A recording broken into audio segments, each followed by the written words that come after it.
اعوذ باللہ من الشیطان الرجیم بسم اللہ الرحمن الرحیم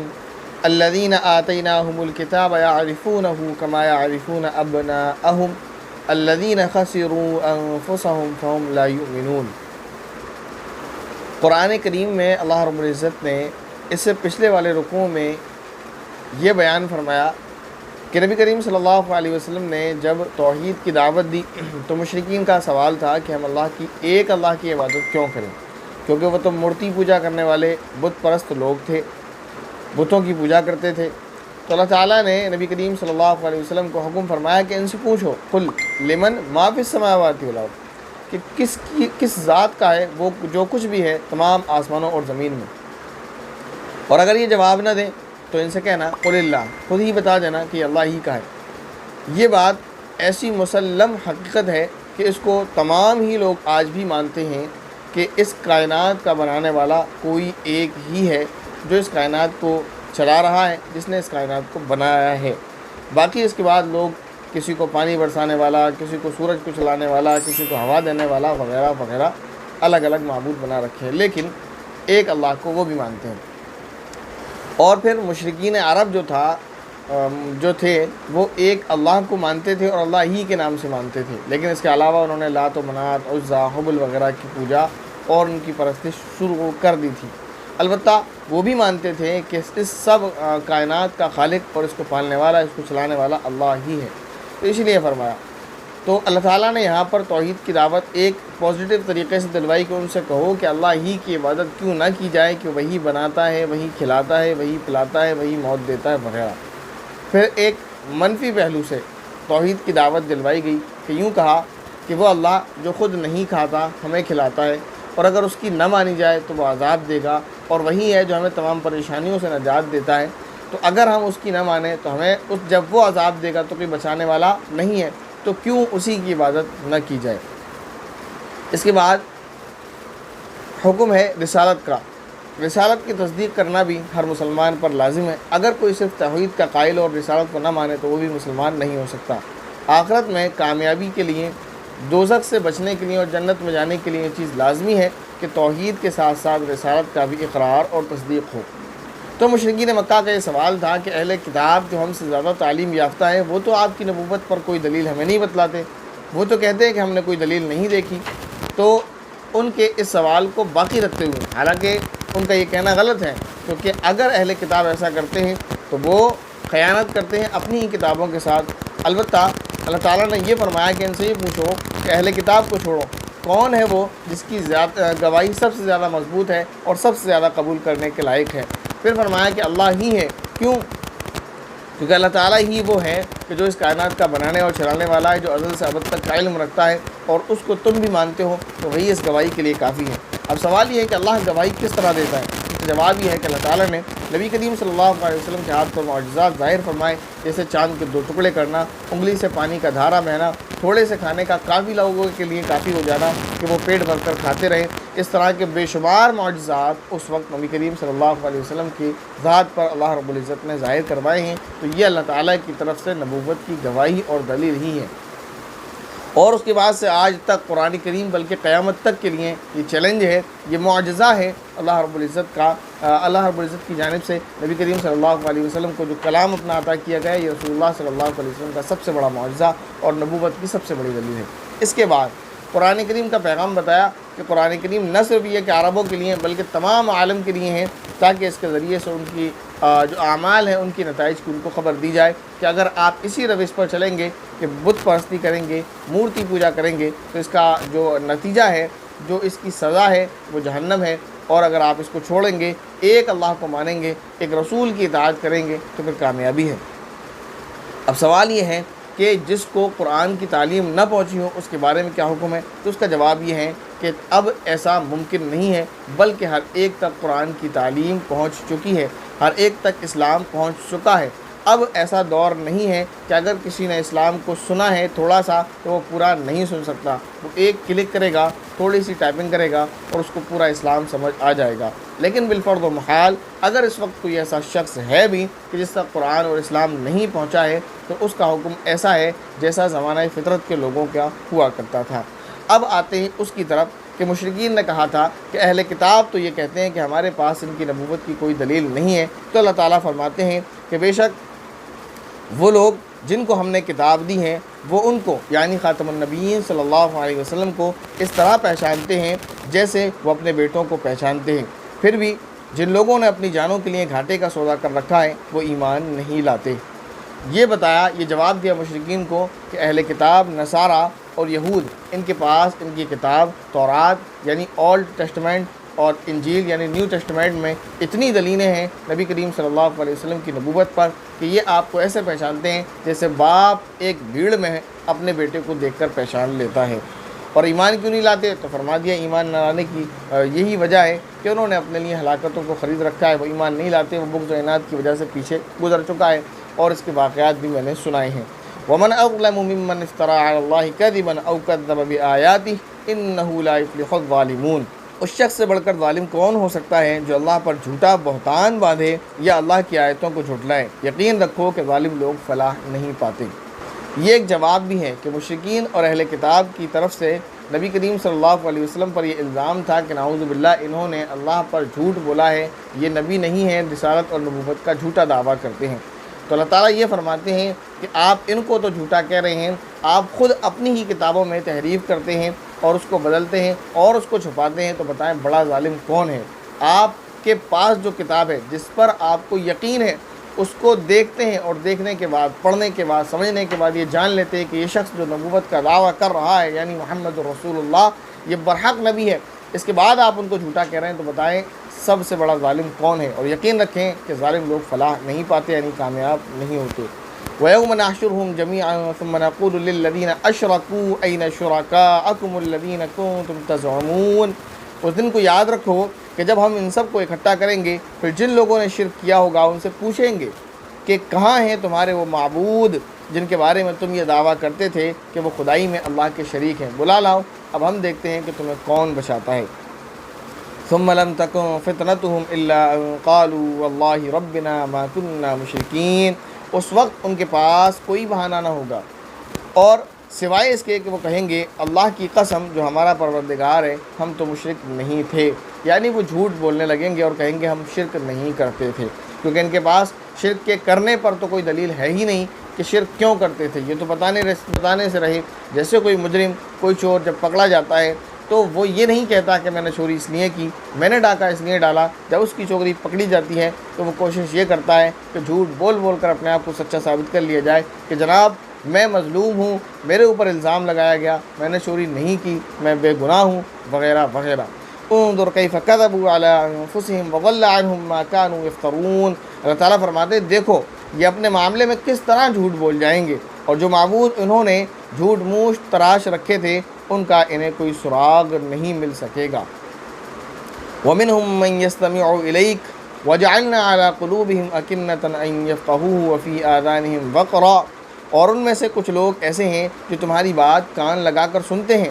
لیکن ایمان کیوں نہیں لاتے؟ کہتے ہیں مگر چونکہ یہ سننا طلب حق کے بجائے ضد پر اڑے رہنے کے لیے ہوتا ہے، یعنی قرآن کریم کو پڑھ کر آج بھی آپ دیکھ رہے ہیں کہ قرآن کریم پڑھ کر لوگ بکواس کر رہے ہیں، قرآن کریم پر اعتراض کر رہے ہیں، حالانکہ قرآن پڑھ رہے ہیں، اور آج بھی آپ دیکھ رہے ہیں کہ قرآن پڑھ کر لوگ صاحب ایمان ہو رہے ہیں۔ تو کیا وجہ ہے؟ وہ لوگ قرآن پڑھ کر قرآن پر اعتراض کرتے ہیں، نبی کی شان میں توہین کرتے ہیں، اللہ پر گستاخیاں کرتے ہیں، ایمان کیوں نہیں لاتے؟ تو اللہ تعالیٰ فرماتے ہیں کہ ان کے قرآن پڑھنے کا مقصد ہوتا ہی نہیں کہ وہ حق کی تلاش کریں، بلکہ ان کا مقصد بس حق کے راہ میں کیڑے نکالنا ہوتا ہے، اس وجہ سے ان کو حق نہیں ملتا۔ اب اللہ تعالیٰ فرماتے ہیں کہ یہ کیوں ایسا ہے؟ کیونکہ وہ ضد اور ہٹ درمی میں رہتے ہیں، اس لیے ہم نے ان کے دلوں پر ایسے پردے ڈال دیے ہیں کہ وہ اس کو سمجھتے نہیں ہیں اور ان کے کانوں میں بہرا پن پیدا کر دیا ہے۔ وَإِن يَرَوْا كُلَّ آيَةٍ لَا يُؤْمِنُوا بِهَا، اور اگر وہ ایک ایک کر کے ساری نشانیاں دیکھ لیں تب بھی وہ ایمان ان پر نہیں لائیں گے۔ حَتَّى إِذَا جَاءُوكَ يُجَادِلُونَكَ يَقُولُ الَّذِينَ كَفَرُوا إِنْ هَذَا إِلَّا أَسَاطِيرُ الْأَوَّلِينَ۔ انتہا یہ ہے کہ جب تمہارے پاس جھگڑا کرنے کے لیے آتے ہیں تو یہ کافر لوگ یوں کہتے ہیں کہ یہ قرآن پچھلے لوگوں کی داستانوں کے سوا کچھ بھی نہیں، یعنی جب حضور صلی اللہ علیہ وسلم کے سوالوں کے جوابات ان پر نہیں ہوتے تو یہ کہہ کر جان چھڑاتے ہیں کہ یہ تو پچھلے زمانے کے لوگوں کی قصے کہانیاں ہیں، کبھی قوم سمود کی کہانی سنا دی، کبھی قوم عاد کی کہانی سنا دی، کبھی قوم لوط کی کہانی سنا دی، کبھی حضرت ابراہیم کی کہانی سنا دی، کبھی آدم و نوح علیہ السلام کی کہانی سنا دی۔ تو خلاصہ یہ کہ یہ صرف اور صرف پرانے لوگوں کی داستان کی ایک کتاب ہے، اس کے سوا کچھ بھی نہیں۔ یعنی جب جواب نہ بن پائے تو یہ کرتے ہیں جو آج تک ہم باطل کا طریقہ کار دیکھ رہے ہیں کہ جب ان پر جواب نہیں بنتا تو وہ اس طرح کی بوکس بکواس کر کے چلے جاتے ہیں۔ وَهُمْ يَنْهَوْنَ عَنْهُ وَيَنْأَوْنَ عَنْهُ، اور یہ دوسروں کو بھی اس قرآن سے روکتے ہیں اور خود بھی اس سے دور رہتے ہیں۔ یہ خود تو قرآن سے دور رہتے ہی ہیں، خود تو گمراہ ہے ہی، ایک چینل بناتے ہیں، پھر اس پر آ کر بیٹھ جاتے ہیں اور لوگوں کو بھی قرآن سے دور کرنے کی کوشش کرتے ہیں کہ قرآن مت سننا، قرآن مت پڑھنا، قرآن سنو گے، قرآن پڑھو گے تو پھر قرآن کی ماننا پڑے گی، قرآن کی مان لو گے قرآن تمہارے دل میں اتر جائے گا، لہذا قرآن مت پڑھنا۔ یہ مشرکین مکہ کا طریقہ یہی تھا کہ وہ لوگوں کو روک روک کر راستے میں جو نئے لوگ آتے تھے، نئے لوگ ملتے تھے، ان سے کہتے تھے کہ ہمارے علاقے میں ایک شخص ہے جس نے نبوت کا دعویٰ کیا ہے، اس کی باتوں کو نہ سننا۔ ایسے ہی آج ہم باطل کا طریقہ کار دیکھ رہے ہیں کہ آج وہ لے کر بیٹھا ہوا ہے اور لوگوں سے کہتا ہے کہ قرآن نہ سنو، قرآن نہ پڑھو۔ وَإِن يُهْلِكُونَ إِلَّا أَنفُسَهُمْ وَمَا يَشْعُرُونَ، اور اس طرح وہ اپنی جانوں کے سوا کسی اور کو ہلاکت میں نہیں ڈال رہے ہیں لیکن ان کو احساس نہیں ہے۔ وَلَوْ تَرَىٰ إِذْ وُقِفُوا عَلَى النَّارِ فَقَالُوا يَا لَيْتَنَا نُرَدُّ وَلَا نُكَذِّبَ بِآيَاتِ رَبِّنَا وَنَكُونَ مِنَ الْمُؤْمِنِينَ۔ اب یہاں پر اللہ تعالیٰ مجرموں کو جو سزا دینے کا ایک وقت ہے، جب ان کو سزا دی جائے گی تو اس وقت کے ہولناک منظر کی منظر کشی ہم کو کرا رہے ہیں۔ اللہ تعالیٰ فرماتے ہیں اور بڑا ہولناک نظارہ ہوگا، بڑا ہیبت ناک سین ہوگا، بڑا ڈراونا ہارر سین ہوگا اس وقت، اگر تم وہ وقت دیکھو جب ان کو دوزخ پر کھڑا کیا جائے گا۔ اس وقت دوزخ کا دروازہ بند ہوگا، دوزخ پر ان مجرموں کو لے جایا جائے گا اور یہ کہیں گے، مجرم کہہ رہے ہوں گے، جیسے آج بھی جب کوئی مجرم پکڑا جاتا ہے اور اس کو جیل پر لے جایا جاتا ہے، جیل کا دروازہ بند ہوتا ہے تو اس وقت ہر وقت اس کو خیال آ رہا ہوتا ہے جب وہ پکڑ لیا جاتا ہے، پکڑے جانے سے پہلے نہیں۔ ایسے ہی آج بھی دنیا میں جو مجرم ہیں اللہ تعالیٰ کے، ان کو اس بات کا بالکل خیال نہیں کہ ہم پکڑے جائیں گے، لیکن جب موت آتی ہے فرشتے پکڑ لیتے ہیں تو اس پکڑنے کے بعد سے خیال شروع ہوتا ہے، پھر میدان قبر ہوگا، پھر قبر کے بعد میدان حشر ہوگا، حشر کے بعد فیصلہ ہوگا، فیصلے کے بعد جو جیل ہے جہنم، اس کے دروازے پر جب کھڑے کر دیے جائیں گے تب ان کے دل میں وہی خیال، وہی احساس ہوگا جو اس وقت بھی اگر جیل پر مجرم پہنچ جاتا ہے، جب تک نہیں پکڑا جاتا ہے تو سمجھتا ہے کہ کچھ نہیں ہوگا، کوئی پولیس نہیں پکڑے گی اور کوئی کچھ نہیں کر پائے گا، میں اتنے سالوں سے کر رہا ہوں، کس نے پکڑ لیا۔ لیکن جب پکڑا جاتا ہے تو اس کے دل میں بھی خیال آنا شروع ہوتا ہے اور اس وقت جب اس کو تھانے لے جایا جاتا ہے، اس پر کارروائی ہوتی ہے، عدالت میں فیصلہ ہوتا ہے، فیصلے کے بعد جب اس کو جیل پر لے جایا جاتا ہے، جس وقت اس کا جیل کے دروازے پر اس کا پہنچنا ہوتا ہے اور جیل کا دروازہ داروغہ کھول رہا ہوتا ہے، جیسے ہی جہنم کا داروغہ اس جیل کا دروازہ کھول رہا ہوگا تو مجرموں کے ذہن میں وہی بعینی الفاظ، وہی خیال آئیں گے اور یہ کہیں گے اے کاش ہمیں واپس دنیا میں بھیج دیا جائے تاکہ ہم اس بار ہم اپنے پروردگار کی نشانیوں کو نہ جھٹلائیں اور ہمارا شمار مؤمنوں میں ہو جائے۔ اس وقت اس کو خیال آتا ہے کاش ایک چانس مل جائے، کاش میں بچ جاؤں، اور یہ خیال کرتے ہوئے جاتا ہے، جب وہ پکڑا جاتا ہے سوچتا ہے اس بار چھٹکارا مل جائے تو اب نہیں کروں گا، عدالت میں پہنچ جاتا ہے تب بھی سوچتا ہے کاش یہ فیصلہ میرے حق میں آ جائے، میں بچ جاؤں، اب نہیں کروں گا، یہ تو بڑا معاملہ خراب ہونے والا ہے۔ جب جیل پر پہنچ جاتا ہے تب بھی اس کو خیال آتا ہے کاش کوئی ایک چانس مل جائے کہ میں بچ جاؤں، اب نہیں کروں گا۔ لیکن حال یہ ہے کہ پھر اس کو جیل میں ڈال دیا جاتا ہے اور حال یہ ہوگا کہ اب اس کو جہنم میں ڈال دیا جائے گا۔ اس دنیا میں تو جہنم سے بیل، جہنم سے ضمانت، جہنم سے پھر بعد میں جیل سے آزادی کے بہت سارے پروسیس ہیں اور آزادی مل سکتی ہے، لیکن جہنم میں ایک بار جو چلا گیا اگر اپنے میجر سن کی وجہ سے، کفر اور شرک کی وجہ سے، تو پھر وہ کبھی باہر نہیں آئے گا۔ اور اگر چھوٹے چھوٹے گناہ ہوں گے، جیسے میں نے پہلے بتایا کہ اگر کسی نے جیسے اس دنیا میں چھوٹے چھوٹے گناہ کر رکھے ہوتے ہیں تو جیل سے باہر آ جاتا ہے اپنی سزا کاٹ کر 6 مہینے، سال بھر، 1.5 سال، 2 سال میں۔ لیکن اگر کسی کا بڑا گناہ ہوتا ہے تو پھر اس کو عمر قید کی سزا دی جاتی ہے، تا حیات اس کو قید میں ڈال دیا جاتا ہے، آجیون کاراواس اس کو دے دیا جاتا ہے۔ اب اللہ تعالیٰ فرماتے ہیں کہ ان کی یہ آرزو ہی رہ جائے گی جو ان کو حقیقت میں کبھی بھی سامنے نہیں آئے گی۔ بل بدا لہم ما کانوا یخفون من قبل، حالانکہ یہ ان کی آرزو بھی سچی نہ ہوگی بلکہ دراصل وہ چیز یعنی آخرت ان کے سامنے کھل کر آ چکی ہوگی جسے وہ چھپایا کرتے تھے، اس لیے مجبوراً یہ دعویٰ کریں گے۔ لیکن اللہ تعالیٰ فرماتے ہیں اگر ان کو دنیا میں بھیج دیا جائے تب بھی یہ سدھریں گے نہیں۔ وَلَوْ رُدُّوا لَعَادُوا لِمَا نُهُوا عَنْهُ وَإِنَّهُمْ لَكَاذِبُونَ، ورنہ اگر ان کو واقعی واپس بھیج دیا جائے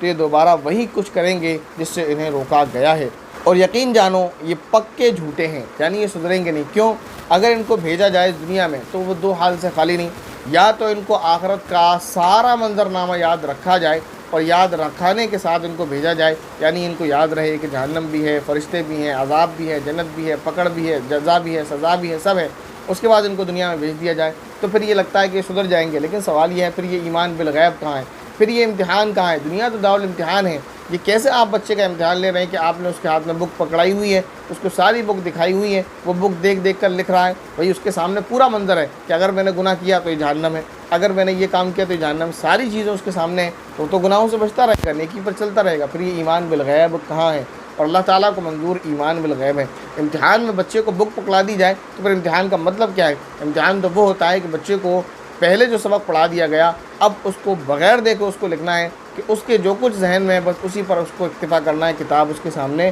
نہیں ہونا ہے۔ لیکن اگر دوسرا حال یہ ہے کہ اگر اس کو بھیج دیا جائے اسی حال میں کہ آخرت بھلا دی جائے، جیسے اس وقت بھولے بیٹھا ہے، تو پھر وہ وہی حرکت کرے گا جو کر کے آیا ہے، تو اس لیے اس کو بھیجا نہیں جائے گا۔ اللہ تعالیٰ فرماتے ہیں وَقَالُوا إِنْ هِيَ إِلَّا حَيَاتُنَا الدُّنْيَا وَمَا نَحْنُ بِمَبْعُوثِينَ، یہ تو یوں کہتے تھے کہ جو کچھ ہے بس یہی دنیاوی زندگی ہے اور ہم مر کر دوبارہ زندہ نہیں کیے جائیں گے۔ یہ آج بھی لوگ کہتے ہیں، آپ سنیں، یہ قرآن کریم کی ایک ایک آیات کو پڑھیں آپ تو آپ کو معلوم پڑتا ہے کہ یہ رب حقیقی ہی کا کلام ہے، اس کے علاوہ کسی کا کلام نہیں ہو سکتا۔ قرآن کریم نازل ہو رہا ہے تقریباً 1450 سال پہلے، اور انہی الفاظ کو بعین ہی کوڈ کر رہا ہے جو آج لوگ کہتے ہیں۔ ہم نے بہت سے لوگوں کو کہتے ہوئے سنا ہے ارے کوئی زندہ وندہ نہیں ہو رہا، سب بس کرم کے پھل ہے، جو کر لیا یہیں بھوگنا ہے، اس کے بعد کچھ نہیں ملنا، اچھے کرم کرو گے تو تمہاری زندگی سے خوشل گزر جائے گی، اور برے کرم کرو گے تو پھر یہیں برداشت کرو گے، پھر دوبارہ کسی کو نہیں زندہ اٹھنا ہے، موت کے بعد دوبارہ زندہ نہیں ہونا ہے۔ یہ تو یہ کہتے ہیں نہیں اس دنیا میں جو کچھ کرنا ہے کر لو، اس کے علاوہ کچھ بھی نہیں ہے۔ تو یہ وہ الفاظ ہیں جو آج لوگ کہتے ہیں، قرآن کریم نے اس کو پہلے سے کوڈ کر کے رکھا ہوا ہے۔ اللہ تعالیٰ فرماتے ہیں وَلَوْ تَرَىٰ إِذْ وُقِفُوا عَلَىٰ رَبِّهِمْ قَالَ أَلَيْسَ هَٰذَا بِالْحَقِّ قَالُوا بَلَىٰ وَرَبِّنَا قَالَ فَذُوقُوا الْعَذَابَ بِمَا كُنتُمْ تَكْفُرُونَ، اور اگر تم وہ وقت دیکھو جب یہ اپنے رب کے سامنے کھڑے کیے جائیں گے اور وہ کہے گا، یعنی رب کہے گا کیا یہ دوسری زندگی حق نہیں ہے جس کو تم جھٹلایا کرتے تھے؟ وہ کہیں گے بے شک ہمارے رب کی قسم، اللہ کہے گا، یعنی وہ کہیں گے اللہ کی قسم، آپ کی ذات کی قسم، یہ زندگی بحق ہے، ہم نے اس کو جھٹلایا ضرور، ہم یہ سمجھتے ضرور تھے کہ مرنے کے بعد زندہ نہیں ہونا ہے، لیکن ہمیں زندہ کر دیا گیا۔ تو پھر اللہ تعالیٰ کہے گا تو پھر چکھو عذاب کا مزہ کیونکہ تم کفر کیا کرتے تھے۔ اب تک آیت نمبر 30 تک ترجمہ ہو چکا ہے، انشاءاللہ جلدی آپ کا سبق ہوگا۔ یہاں یاد رکھیں بار بار دو بڑے گناہ ہیں، دو میجر سن ہیں جس کی کبھی مغفرت نہیں ہونی ہے، جس کی وجہ سے پھر انسان آجیون کارواس تا حیات ہمیشہ ہمیشہ جہنم میں رہے گا، تو پھر اس کی مغفرت نہیں ہے۔ ابھی اللہ تعالیٰ نے یہاں فرما دیا کہ یہ گناہ کیا ہے کہ کفر کیا کرتے تھے، آخرت کو جھٹلایا کرتے تھے، جہنم کو جھٹلایا کرتے تھے، اللہ اور رسول کو جھٹلایا کرتے تھے۔ اللہ تعالیٰ سے دعا ہے کہ اللہ تعالیٰ ہم سبھی کا خاتمہ ایمان پر فرمائے، آمین۔ السلام علیکم ورحمۃ اللہ وبرکاتہ۔